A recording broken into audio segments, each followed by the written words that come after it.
Hi, welcome to another episode of What About It podcast. This is the conclusion to the trilogy, Listening to the Whispers. And before we finish this shit, let's look where we've been. In part one, we broke the sickness of anticipation. We learned that the raw muscle of restraint and how to sit on your hands when you hit the information blackout.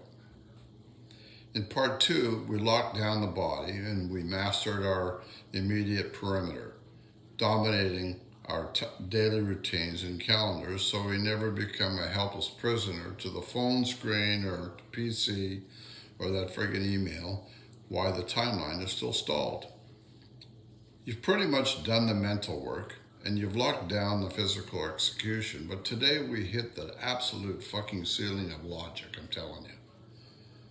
If you think that you are fighting this battle alone, the silence will still break you.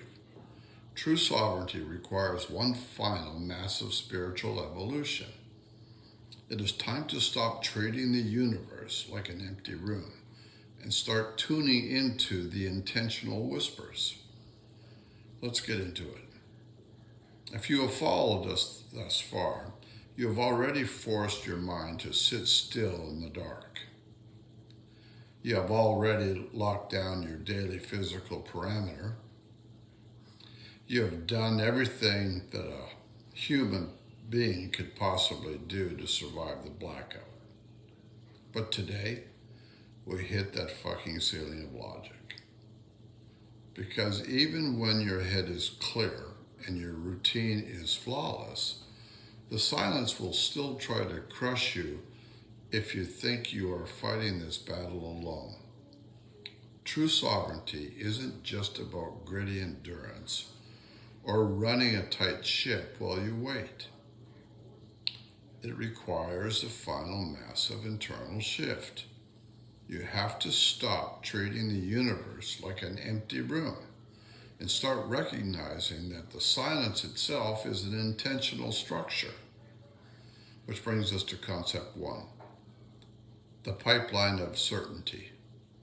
In our culture, we use lazy words like luck, kismet, or coincidence to explain away shit we pretty much don't quite understand. But every now and then, reality drops a friggin' hammer that forces you to throw those words straight out of the window. I was just talking to a very close and trusted friend, and he shared something with me that shatters every friggin' piece of adult skepticism that I have. Think about a mother who has been through the absolute ringer trying to get pregnant. Think about the silent heartbreak, the clinical interventions, and the emotional roller coaster. Finally, she gets the news. She's pregnant. But medicine, as you know, is clinical and cautious. The doctor looks her in the eye and says, "You're pregnant. For now." Can you imagine carrying that heavy, fragile weight for now? Because uncertainty is so terrifying, she and her husband don't tell a soul. They live in a complete information blackout, desperately protecting themselves from a potential loss. And then a couple of weeks later, her son walks up to her completely out of the blue.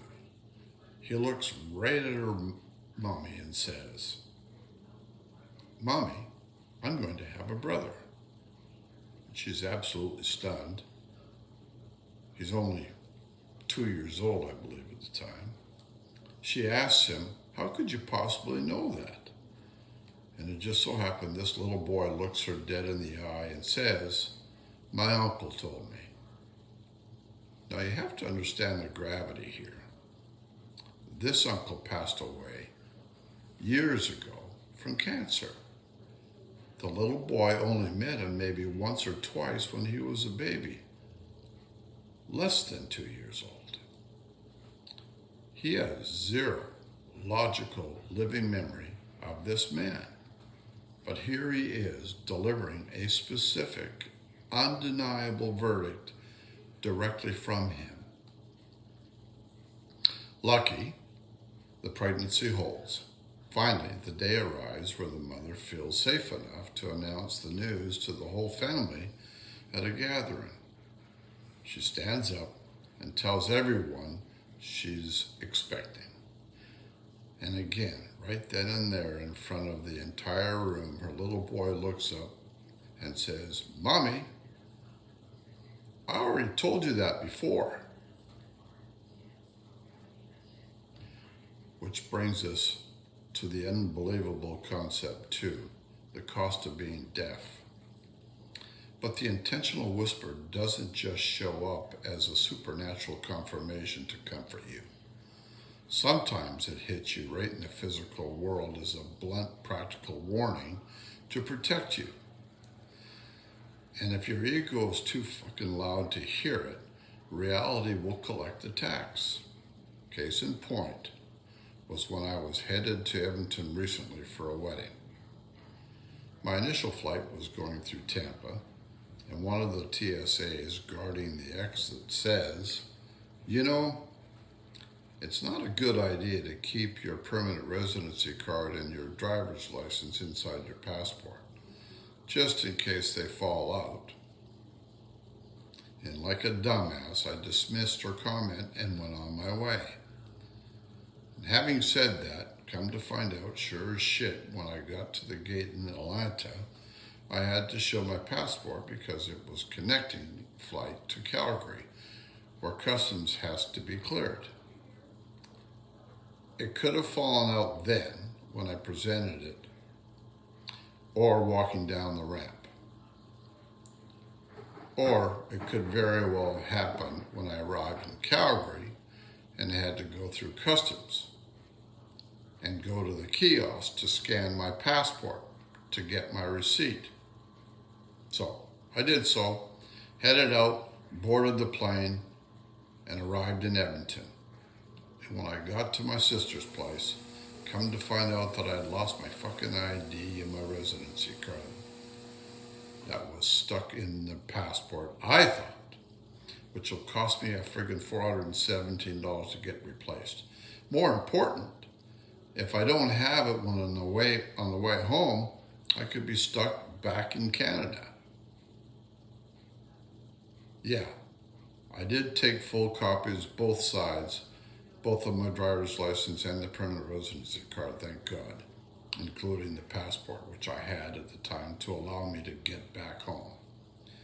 But this little journey here, I've been promoting listening to the friggin' whispers and quieting my mind and things of that nature. But when that fucking whisper hits you in the friggin' side of the head, you need to pay better attention. Like when somebody deliberately says, "You shouldn't do that just in case of this." And that's something that you haven't typically thought of. Because I've been carrying this fucking thing in my ID inside the passport together at the same place for as many years as that I've traveled.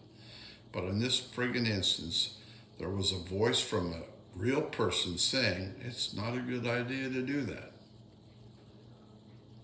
And I just fucking never listened to the whisper, apparently. So anyway, that brings us to concept 3, beyond the noise. But it exposes a brutal truth about high-stakes environments. We are rarely the ones meant to hear the answers at first. As adults, our brains are too fucking loud usually. We're too busy pacing, sweating, and checking our screens, waiting for a call or waiting for an email. We drown out the signal. But alignments bypass our noise entirely, land straight in the hearts of those who are still unburdened by ego, carrying an open line to the realities that passed before us. Concept 4, the pre-validated horizon. When a message travels through that kind of pipeline, it carries a profound, unbreakable certainty. It is a declaration that our outcome isn't pending. It is already fucking settled. Think about the leverage that gives you, knowing it's been settled. While you are panicking and sweating in your waiting room, The final result has already been announced in a room you cannot see yet. The timeline that you are enduring isn't empty space. It is just the delay it takes for your physical reality to finally catch up to what is already fundamentally true. This is the final spiritual evolution of endurance. You stop trying to force the door to unlock, and you stop hiding in your work. You simply step into a calculated alignment with a horizon that is already fixed. The trilogy conclusion. So what about it? Your grit has to evolve one last time. It is no longer the raw muscle of restraint. It is no longer just the heavy discipline of your daily routines. True sovereignty is the absolute, unshakable physiological peace of knowing that the horizon is already taken care of, even if you aren't the first one to hold the blueprint. This is what about it. Let's do the hard things together. Kisêwâtisiwin. Be kind in Cree. Chime in Nation, you get to decide. Thank you for listening.